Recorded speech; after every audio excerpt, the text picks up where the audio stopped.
incautaron 3.600 kilos de droga que pasaron por Montevideo. La Policía Judicial de Portugal incautó más de 3.600 kilos de cocaína escondidos en un contenedor con harina de soja que había pasado previamente por el puerto de Montevideo. Autoridades españolas incautaron 4 toneladas de cocaína que estaban en un contenedor que nuevamente pasó por el puerto de Montevideo. A fines de diciembre, el puerto de Amberes, en Bélgica, encontró 2 toneladas de cocaína en un contenedor proveniente de Montevideo.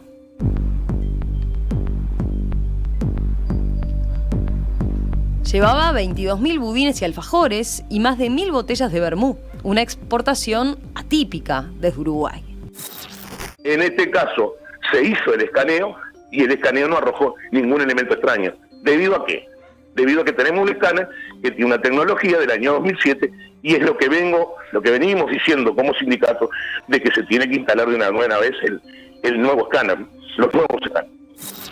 Exactamente, no tiene la capacidad de penetración, la radiación, y la tecnología no llega a detectar, a separar una mercadería de otra y decir, bueno, acá sí, aquí hay cocaína. Lo bueno que lo agarraron, ¿no? Lo bueno que una investigación importante entre Fiscalía y la Prefectura, la división de la Prefectura. ¿Cuál es el problema? El problema es en base a una virtud.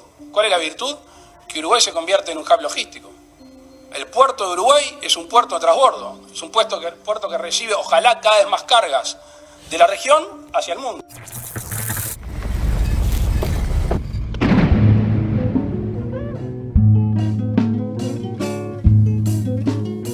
Esto es Bestiario, segunda temporada.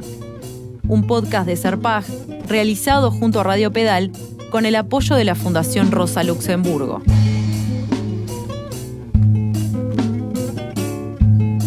En este episodio presentamos a Cerbero. ¿Qué lugar ocupa Uruguay en la ruta de la cocaína?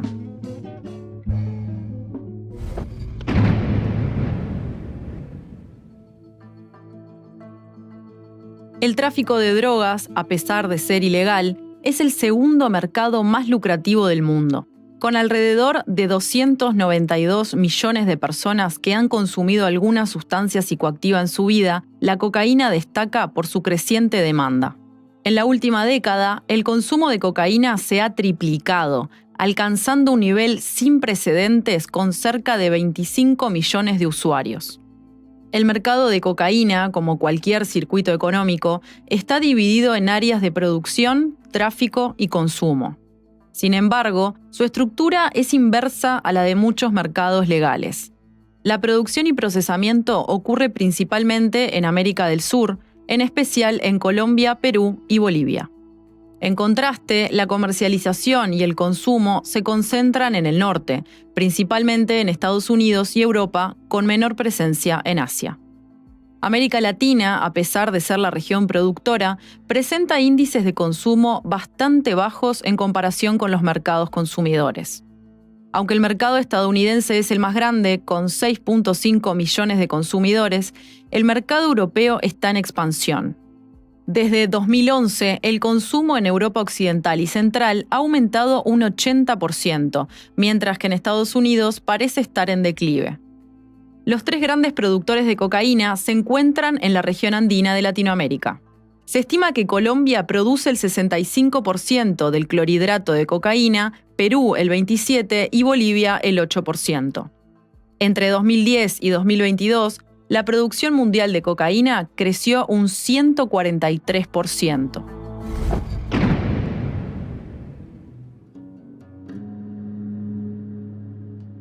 Para conocer un poco más la realidad de Colombia como principal país productor, fuimos a buscar a Julián Quinteros de Acción Técnica Social, y esto nos dijo. Es la cuarta pata de la mesa que no deja que se caiga la economía. Es la caja menor del gobierno. Puede estar como se calcula que es el tercer nivel de ingreso en Colombia después del petróleo y el carbón, por encima del café, cercano entre los 16.000 a los 18.000 millones de dólares anuales de lavado de activos pueden ingresar a Colombia. Es el dinamizador de la guerra en el campo colombiano. Es la gasolina que alimenta no solamente el conflicto, sino que alimenta otras economías ilegales como la minería, como como la trata de personas.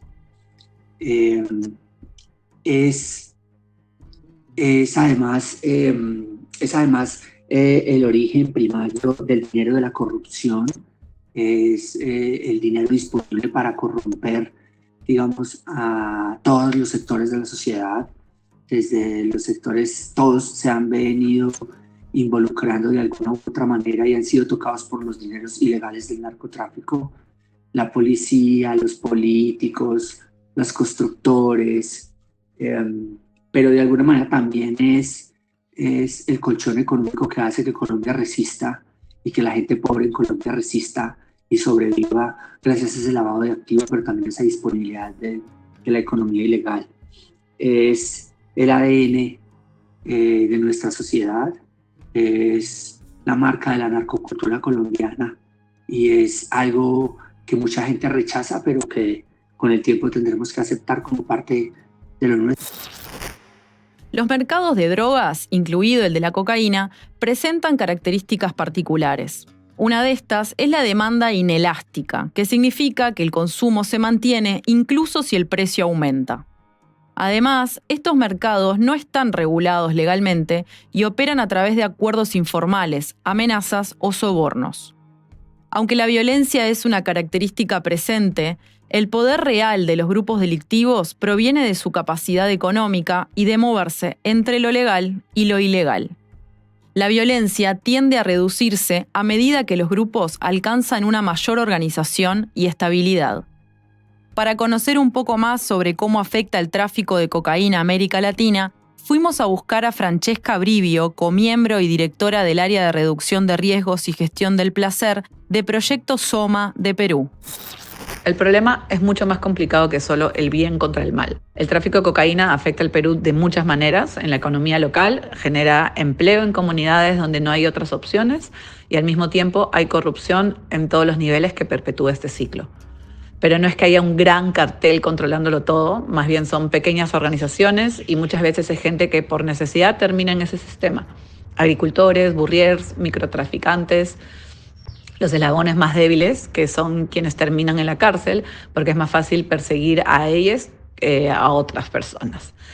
Importantes recursos económicos y capital humano se van en una guerra contra las personas más vulnerables y la respuesta represiva de los gobiernos mantiene la violencia y el estigma sin atacar las raíces del tema, que son la falta de oportunidades, la desigualdad y la demanda constante.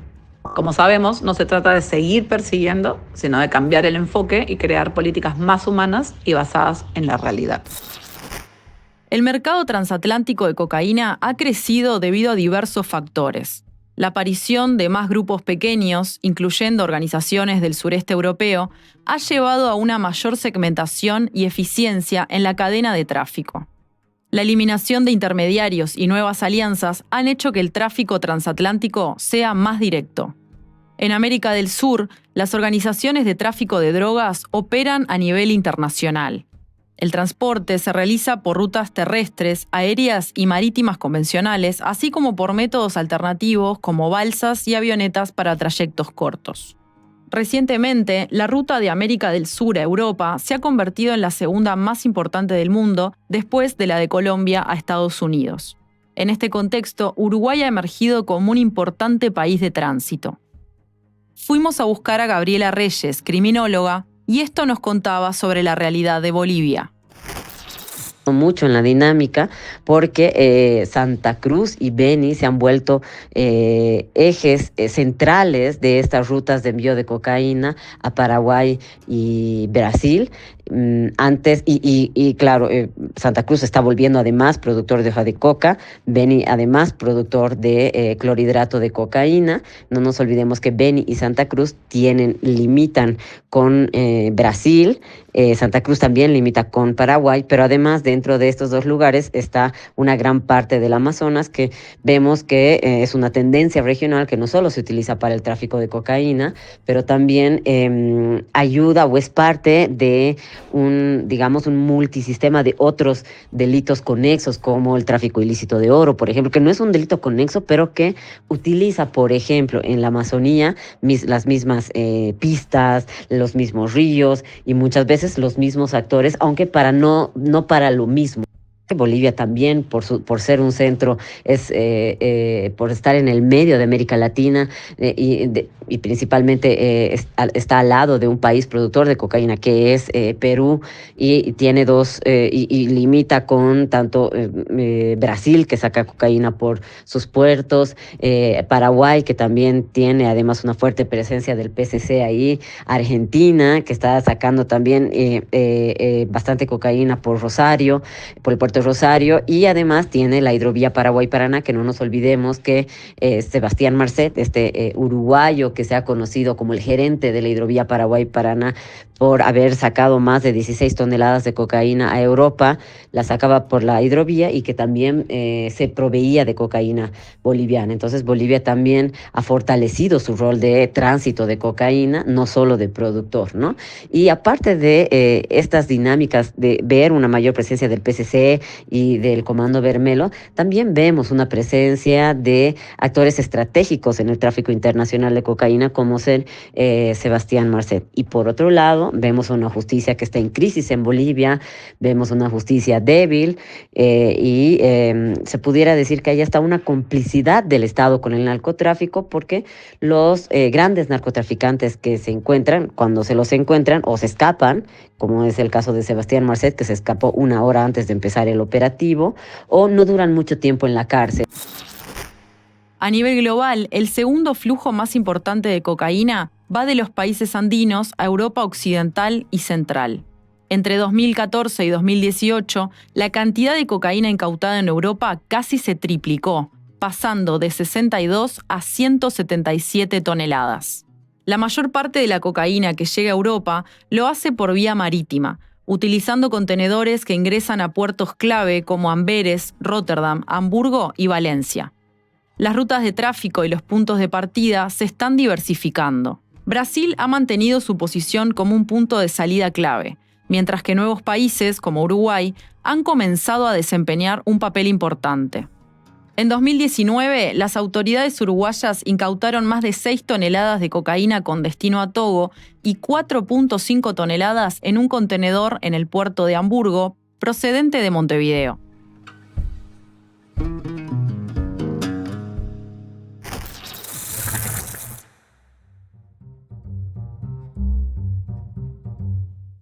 Para profundizar sobre esta realidad de nuestro país, abrimos la mesa de intercambio con Guillermo Garat, periodista, escritor e investigador especializado en políticas de drogas, y Florencia Lemos, integrante de Serpaj.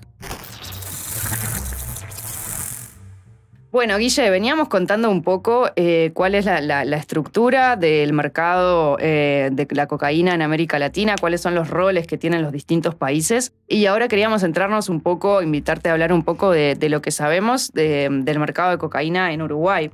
Tal vez empezarte a preguntar un poco sobre la historicidad de este mercado, qué pasaba antes de la instalación del prohibicionismo con la cocaína en Uruguay, por ejemplo. Digamos, el inicio de la cocaína en Uruguay responde a algunos movimientos que son de los mercados globales, o por lo menos occidentales de aquel entonces, a partir de, digamos, 1860, 1870 sobre todo, empiezan a aparecer, por ejemplo, en la prensa periódica, avisos vendiendo cocaína en distintas boticas y farmacias de Montevideo de esa época, ¿no? Del siglo XIX, de finales del siglo XIX, principios del siglo XX. Hacia el siglo XX lo que ocurrió fue que el Ministerio de Salud Pública empezó a controlar el expendio de cocaína, controlar en el sentido de ofrecerla, ¿no? Ofrecía, bueno, yo los registros que sí tengo y pude acceder, es la cocaína del laboratorio Merck de Alemania.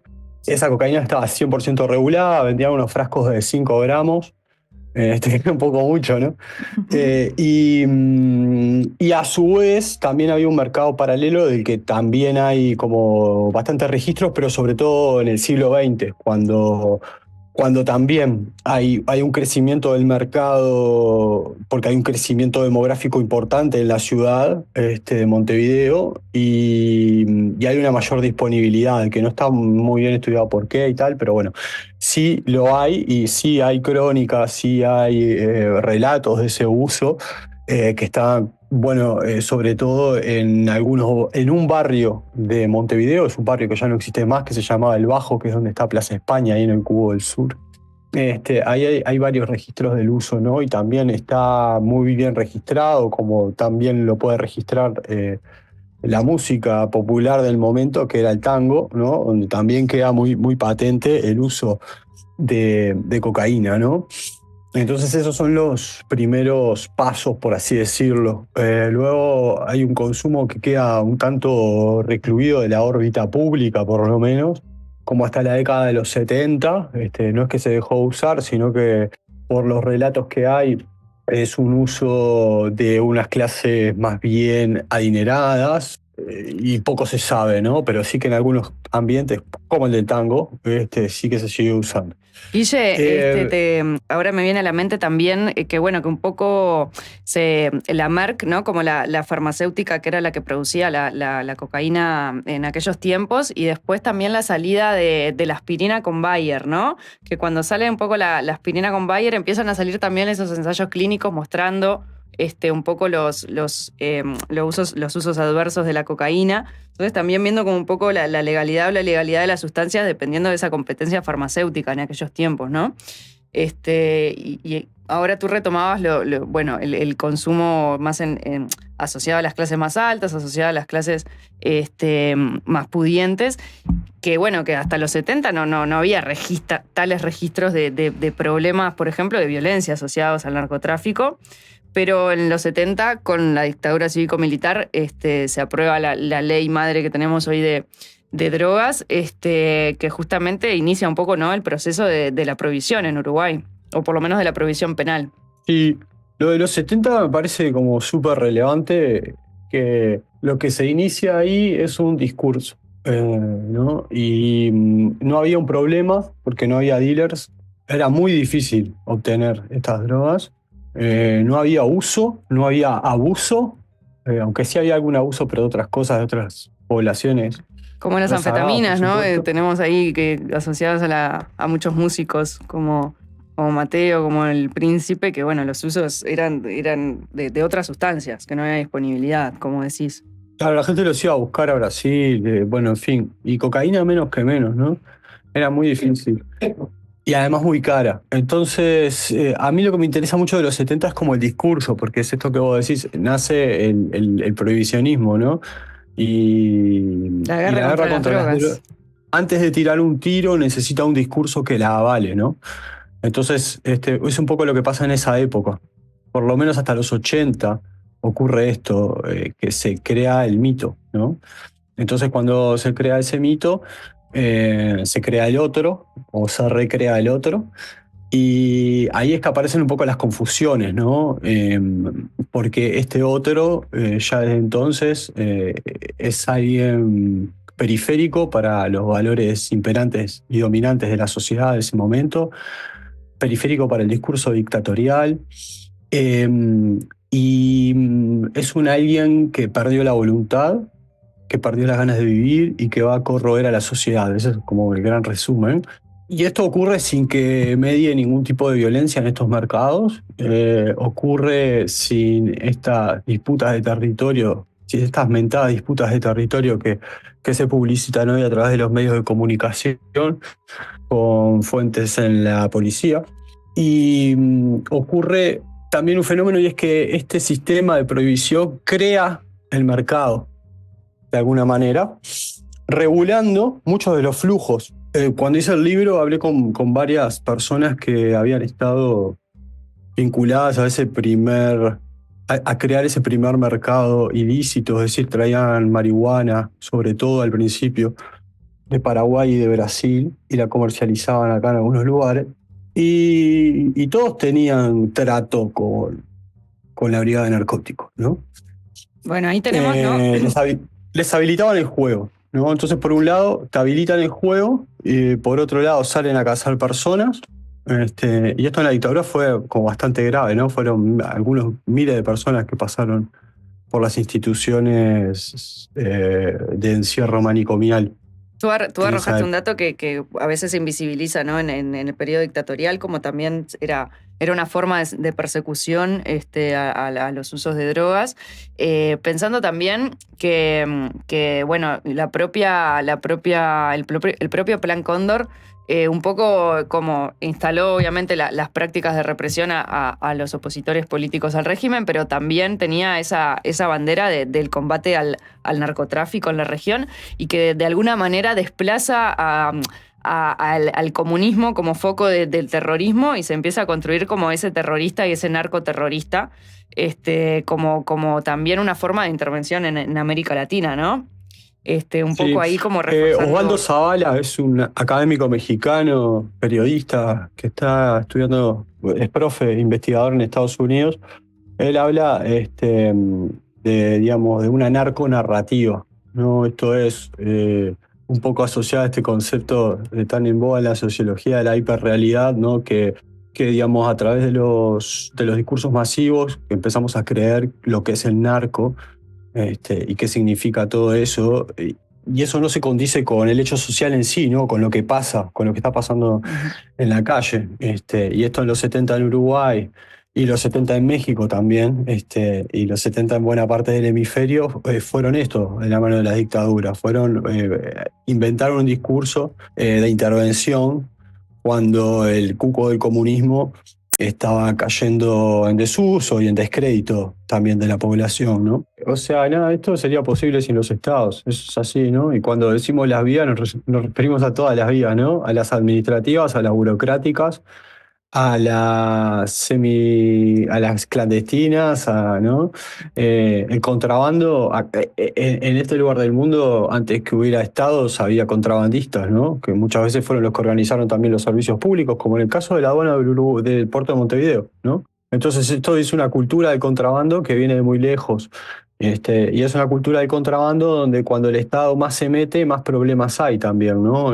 Si bien no hay la violencia que llama tanto la atención y se asocia tanto a esto, sin mucha evidencia tampoco, porque la violencia va por otro lado, la participación del Estado debería de ser mucho más investigada también, porque estamos centrando nuestra atención en algunos territorios muy puntuales, donde la letalidad es bien alta. Y estamos intentando explicar muy brevemente por qué ocurren esos homicidios a costa de explicar cómo funciona este mercado. El consumo que pueda haber o el acopio que pueden hacer esas personas, esos grupos, es muy pequeño en comparación con lo que sale todos los días por la hidrovía.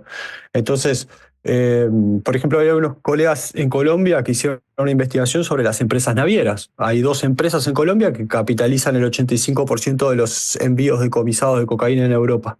Ni las fiscalías en Europa ni las fiscalías en Colombia los investigan, pero ¿por qué? ¿No? Bien. Sí, bueno, Guille, para cerrar un poco, creo que los que somos estudiosos del tema o nos hemos interesado, cada vez más nos cuesta poder convencer cuando nosotros lo vemos con tanta evidencia que no es es un tema de seguridad porque ya está instalado así, pero que es un tema económico, ¿no? Es un mercado económico, es una mercancía que arroja obviamente muchísimas consecuencias a la sociedad, a nuestras comunidades, que no tiene mucho sentido ese combate frontal al microtráfico, o sí lo tiene y es efectivo para otras cosas, ¿no? Creo que para cerrar, no sé, alguna reflexión con eso. Sí, yo no sé si, volviendo un poco también a lo de antes, si el Estado es débil. En realidad el Estado es, donde no hay Estado, no, esto también es un cliché, pero donde no hay Estado, estos fenómenos que nos inquietan tienden a estar más presentes, ¿no? Pero el Estado es fuerte porque el Estado lo regula esto, lo que no lo admite es por otro motivo. Pero el control que se hace de estas poblaciones más vulnerables está claramente mal enfocado porque bueno, no justamente ese es el objetivo, ¿no? De la política de drogas prohibicionista, el control de determinadas poblaciones y de determinados flujos. Sí, así también. parece que, no sé si es porque lo buscan a propósito o no, que creo que no, pero sí, porque no estamos atacando las causas de la violencia en sí.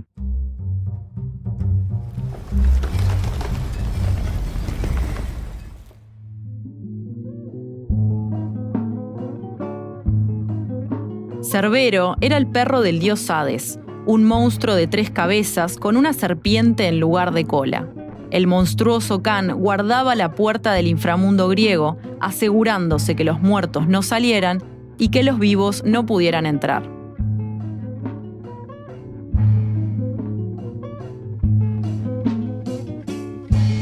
Esto fue Bestiario, un podcast de Serpaj. Te invitamos a escuchar los demás episodios en nuestro canal de YouTube y en Spotify. También podés seguirnos en las redes para conocer más sobre nuestro trabajo.